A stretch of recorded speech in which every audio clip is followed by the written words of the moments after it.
We begin our report as the presidential race hones in on battleground states 6 days before Election Day. Vice President Kamala Harris and former President Donald Trump started their days in North Carolina. Harris later swung through Pennsylvania, and both candidates are capping off their evenings in Wisconsin. Former President Trump won Wisconsin over Hillary Clinton by more than 22,000 votes in 2016. 4 years later, President Biden claimed victory over Trump with a 20,000 vote margin. And the focus on the Badger State comes as the campaigns react to comments from President Biden. On Tuesday night, the president reacted to offensive remarks about Puerto Rico made by a comedian at Sunday's Trump rally in New York City. Here's what Biden said in a Zoom call with the group Voto Latino. And just the other day, a speaker at his rally called Puerto Rico a floating island of garbage. Well, let me tell you something. I don't know the Puerto Rican that I know, or Puerto Rico, where I'm in my home state of Delaware. They're good, decent, honorable people. The only garbage I see floating out there is his supporters. His demonization of seen as unconscionable, and it's un-American. The president later wrote on social media he was referring to the, quote, hateful rhetoric about Puerto Rico from that comedian at the New York rally, adding, quote, that's all I meant to say. Earlier between campaign events, the vice president was asked about Biden's comments and his clarification. First of all, he clarified his comments, but let me be clear. I strongly disagree with any criticism of people based on who they vote for. Trump and his campaign immediately went on the offensive, denouncing President Biden's comments in fundraising emails and at a rally in North Carolina. Joe Biden finally said what he and Kamala really think of our supporters. He called them garbage. My response to Joe and Kamala is very simple. You can't lead America if you don't love Americans. CBS News campaign reporter Libby Cathey is covering the Trump campaign, and CBS News senior White House correspondent Weijia Jiang is following Vice President Harris. Libby, former President Trump started the day in North Carolina. He finishes in Wisconsin. What does the Trump team see as the winning issue for voters in these battleground states? Yeah, good to see you, Lindsay. For the Trump campaign, it is all about immigration. It is here in the final home stretch. That is their message, although it's really been part of their message from the beginning. So immigration. Now, North Carolina and Wisconsin are not battleground states, but Trump said, or excuse me, not border states. Obviously, they're battlegrounds. But he says that every state is a border state under Kamala Harris and Joe Biden. And so he's going to say tonight in Wisconsin that he will induct mass deportations if elected president, putting this Alien Enemies Act of 1798 to use, he says. That's what we also heard him say earlier today in North Carolina, in addition to those garbage comments, which I hope we'll get to. But I do want to address that tonight in Wisconsin, he will be appearing with Brett Favre, the NFL former Green Bay Packer player. Now, I am not a sports reporter, Lindsay, but I do know that Brett Favre is no stranger to controversy of his own. He was before the House of Representatives earlier this year answering questions about misusing welfare funds in his home state of Mississippi. But he will be joining Trump on stage tonight as Trump continues to try to gin up support with male voters with 6 days to go and try to drum up those margins. Lindsay. Weijia, the vice president is going from Pennsylvania to North Carolina to Wisconsin. What does the Harris team see as their winning message now that we're in the home stretch? Well, I think we should expect much more of the same as what we heard from the vice president on the National Mall yesterday, which was her closing argument, according to her team. And she spelled out very clearly that she believes that this is really a choice between a new way forward, which is one of her campaign slogans, and looking backwards, which is why every rally we go to, Lindsay, we hear chants of "we are not going back." And I think in the past couple weeks, she's also pulled out a new line, which is that Trump will bring a list of enemies with him into a second term, while she will bring a list of things to do. But Lindsay, the problem is, even at this time, the vice president is still trying to introduce herself to many Americans because, frankly, her campaign has been so truncated. She has not had very much time to really alert people about who she is, what she stands for, and at every opportunity, she will be doing that. But again, I think her final message is equal parts the danger of a Trump administration in addition to what she would bring to the Oval Office.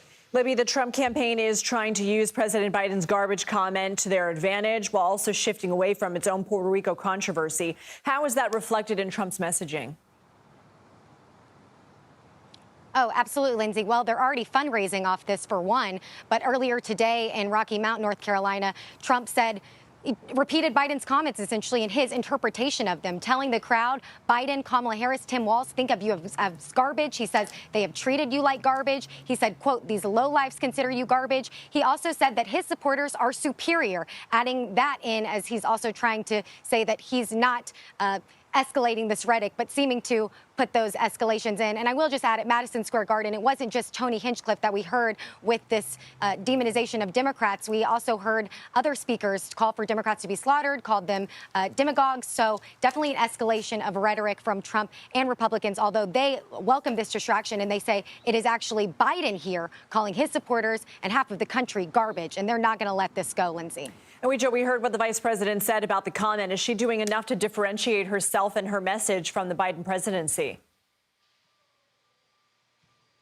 Well, it's been a very tricky toe for her, line for her to toe, Lindsay, since the very beginning, because, of course, it's not just Biden administration policies, it's Biden-Harris administration policies that many voters have taken issue with, especially as it relates to the economy. There's a perception that the economy is still not as robust as many Americans would like it to be. And so in terms of trying to do that, yes, she's trying to distinguish herself, but in terms of her policy proposals, there haven't been that many new ideas, even though she has offered some. And then with regard to these comments that the president made, we heard her speaking about this. She was asked directly about Biden calling Trump supporters garbage, and she pointed out that the president clarified those remarks. And then, because she obviously saw that there was so much room for interpretation, she also said, the bottom line is, I denounce any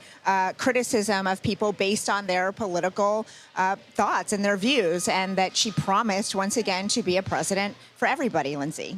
Libby Cathey and Weijia Jiang, thank you both so much.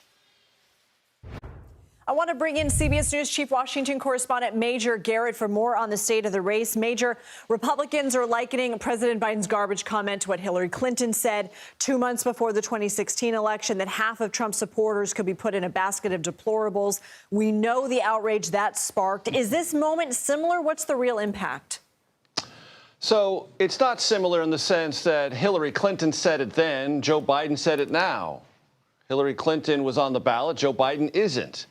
But it does go to the 2016 trauma inflicted on Democrats then when Hillary Clinton lost, trauma that overshadows much of the Harris campaign now. Don't make any of the mistakes or don't come anywhere close to making mistakes that Hillary Clinton made in 2016. That's why you saw the immediate distancing of the vice president from the president's remarks. Point one. Point two, it was a circuit breaker in what she hoped would be a message momentum day coming off the speech at the Ellipse, 75,000 people there. The closing argument speech, all of that was meant to flow unobstructed into today.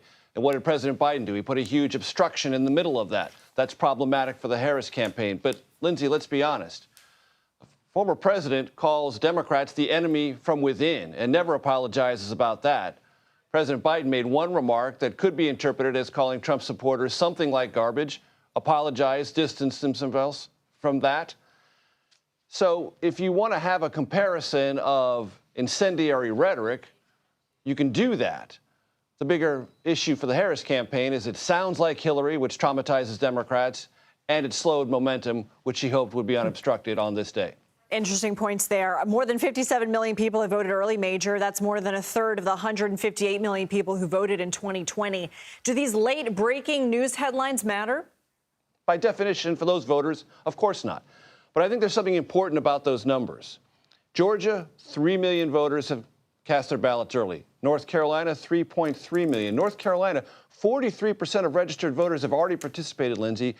Why do I bring that up? Not only because it indicates enthusiasm and heavy involvement in this election in both closely contested states, but both states were heavily damaged by Hurricane Helene.